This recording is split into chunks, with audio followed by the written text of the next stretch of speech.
I started my choir in Summerhall about a couple of years ago, and finding a venue is often quite difficult for it. So looking around for that, also finding a choir base, see what else other choirs are in your area and see if you can either fill a niche that they're not, or if there's a group of people that you know who are singers, speak to them and ask them if they want to join start a new choir.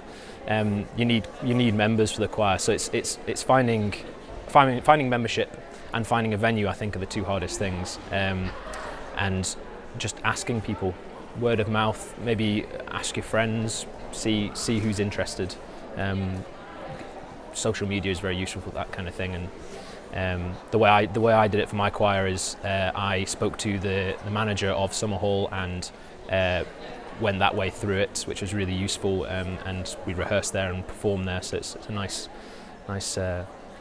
route in. But if you don't have that route, looking at maybe church halls, that kind of thing. I try and get in professional musicians sometimes, or even just sort of friends who are good singers or good musicians on their instrument, and it gives the choir and the singers a chance to sing with people who you wouldn't necessarily sing with. Volunteers involved in the Summerhall Singers and in community choirs. I started up on my own, and that was a lot of hard work, which I didn't think about at the time. Various things like operating and managing social media, I've never been massively good at. So I've asked for help amongst the choir, and they are awesome and have volunteered to man the Twitter and man the Facebook. And when a concert comes around, I have volunteers to help out with flyering and handing out programs and setting up the room so it's correct, and sorting through the music. It's very helpful because one person can't do everything, and it's useful for people to help and volunteer. Initially, starting the choir, we used Summerhall's Twitter and Facebook page. They put one post out on both Facebook and Twitter, and we got 35 or so people interested in the choir from that, interested in joining a new choir from that social media. So that was unbelievable.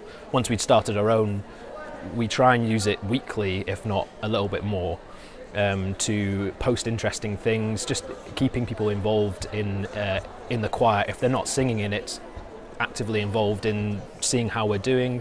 We try and do recordings from time to time. We try and do little videos or photos. Twitter's quite fun. We've actually linked our Twitter and Facebook together so that the posts go across both sites. It's very useful, and as I said, having people who know how to do that is very good in the choir.